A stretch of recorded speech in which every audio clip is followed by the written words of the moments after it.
يا بك ناس يضوجون ما اسلم عليهم. السلام عليكم حبايب قلبي، شلونكم عيني؟ هيك احسن مو تمام. ليش ارقام الداينو بها نسبة خطأ او بالاحرى خلينا نقول مو صحيحة؟ لان السيارة من تدوس على الداينو غير لما تدوس على الشارع. بالشارع اكو هواء بكميات ما محدودة وبدرجات حرارة قليلة وتبريد السيارة بالشارع افضل. اما الداينو غالبا يحطونه بغرفة يكون الهواء بها قليل وهذا يؤدي الى تنفس اسوأ للمحرك ودرجات حرارة اعلى. صح ممكن يخلون مراوح قبال السيارة بس شو تسوى هالمراوح اذا هو اصلا هو ماكو بالمكان. وهم صح انه بعض الداينوات ينطونك رقم WCF يعني مع الاخذ بعين الاعتبار الظروف الجوية. بهاي الداينو يحاول ينطيك رقم صحيح يعني يزيد او ينقص الاحصنة على حسب الجو اللي انت بيه، وهذا مجرد شغل معادلات يعني مو واقعي 100%. وحتى اذا تجرب تقيس ارقام سيارة على داينو وراها توديها لداينو ثاني وهم تقيس ارقامها عليه راح تلاحظ اكو فرق بالارقام، يعني واحد اكثر من الاخ حتى لو يكونون بنفس المكان وبنفس الظروف الجوية هم راح يحطونك ارقام مختلفة على ما عدا الجليتشات اللي تصير بيه. وهيك داينو المفروض تاخذ منه بس رقم الويل هورس باور، هو ينطيك رقم قوة المحرك صح لكن هذا الرقم طالع من معادلات تقريبية يعني مو صحيحة 100%. اذا تريد قوة المحرك الصحيح المفروض تشيل المحرك وتحطه على انجن داينو.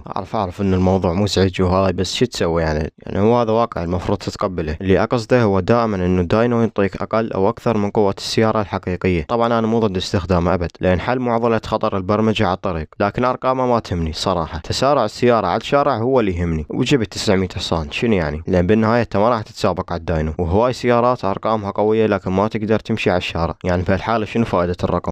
زي ما تقول نسوي الحلقة على مود فرق 50 20 حصان. يا اخي ظليت افكر عليه وين احكي لحظة حسيت محتواي خلاص يلا هذا الموضوع ولا غير شيء. خلي الجماعة يتعاركون.